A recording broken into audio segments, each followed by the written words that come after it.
ओम नमोदे श्री गुरुदेव दत्त. ओम नमो चैतन्य नवनाथाय नमः. मित्रांनो, गेले 2 दिवस पुन्हा वेळ भेटला नाही, व्हिडिओ टाकायचा होता. परंतु काय झालं की 14 मेला आमच्या मंदिरावरचे श्री चैतन्य गहिनीनाथ महाराज देवस्थान येथील श्री चैतन्य गहिनीनाथ बाबांचा 14 मेला प्रकट दिन होता. प्रकट दिनानिमित्त आमच्या मंदिरावरती संदल म्हणजे चंदनवटीचा कार्यक्रम ज्याला आपण म्हणतो, त्याच्यानिमित्त मिरवणूक होती. आणि मिरवणुकीच्या नंतर आरती आणि त्यानंतर महाप्रसादाचा कार्यक्रम होता. त्यामुळे बराचसा थकवा आलेला होता.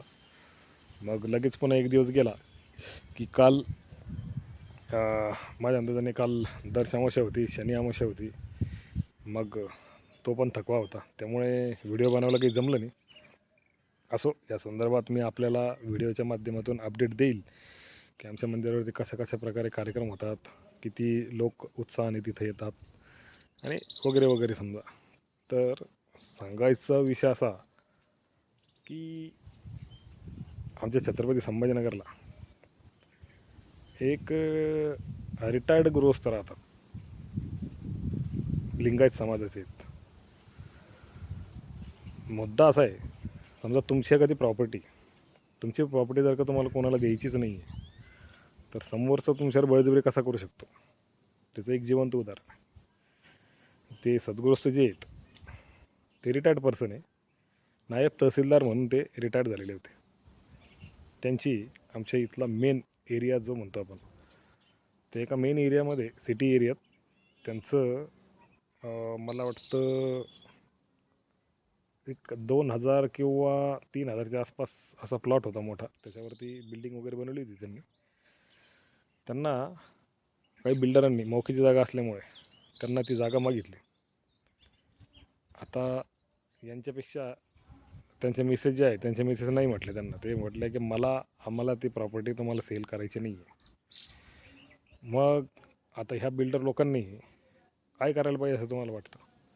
आता पूर्वीच्या काळात जर का समोरच्यावरती वशीकरण करायचं, करणी करायची, एखाद्या त्याला भूतबाधा वगैरे त्याच्यावरती काही क्रिया करायची असेल, काही अघोरी क्रिया करायची असेल, तर त्यासाठी पूर्वी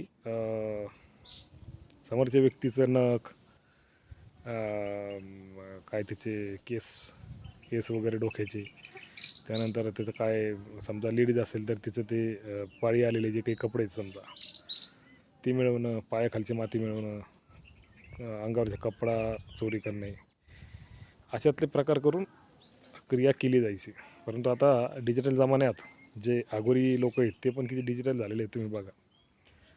नाशिकवरनं ह्या बिल्डर लोकांनी 3 बिल्डर लोक होते ते, त्यांनी काय केलं की समोरची ही जी व्यक्ती रिटायर्ड पर्सन, या व्यक्तीवरती एक प्रयोग केला. बरं, प्रयोग केला तर मग कसा केला?